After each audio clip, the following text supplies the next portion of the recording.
Today, Little Armenia's takes you to Venice, La Serenissima, the city of love and honeymoons. A few hundred years ago, the Republic of Venice was an independent state and one of the most powerful in Europe. We'll see how this city has a very rich Armenian history, including a whole island belonging to the Armenians until today. Come with us to explore La Piccola Armenia de Venezia.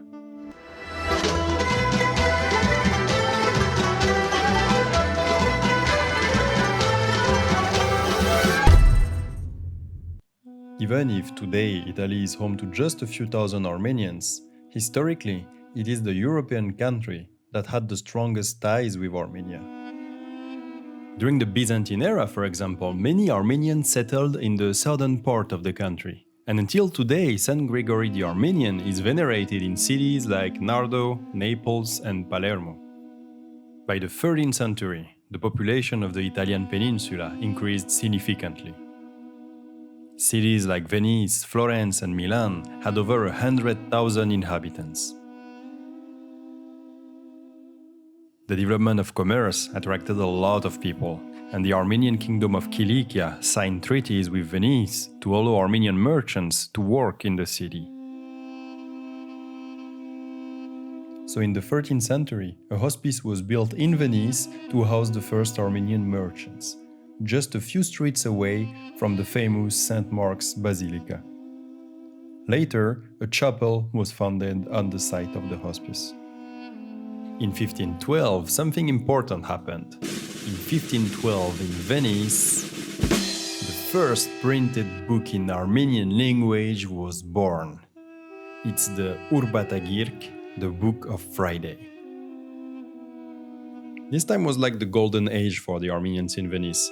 The merchants were part of the New Julfa Armenian network, bringing, among many other things, the silk to Europe.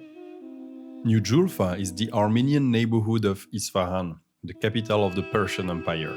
And the Armenians of New Julfa had one of the most efficient trading networks in the world, with colonies in dozens of cities from Manchester to Kolkata.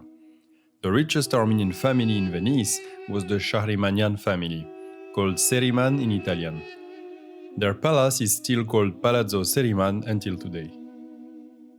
And later, the Armenian chapel officially became a church, Santa Croce degli Armeni, the Holy Cross of the Armenians. In 1715, the Order of the Mechitarists, created in Constantinople a few years earlier by Mechitar of Sebast, took refuge in Venice. The Venetian Republic gave him the island of San Lazzaro. The island was quite isolated from the city, and it used to serve as a quarantine place for lepers. Mechitar and 17 other monks cleaned the island, cultivated its soil, restored the old buildings, and enlarged the island to about 4 times its original area. In 1740, they built a library, which has now more than 3,000 Armenian manuscripts, the third largest collection in the world after the Matenadaran in Yerevan and the Patriarchate of Jerusalem. In 1836, 2 wealthy Armenians from India decided to finance the construction of an Armenian college in Venice.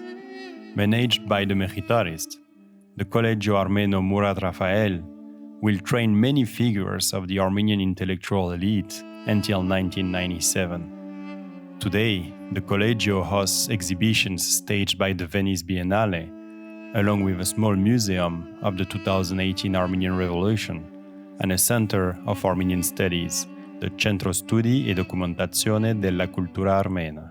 That was Little Armenia's in Venice. Thank you for watching.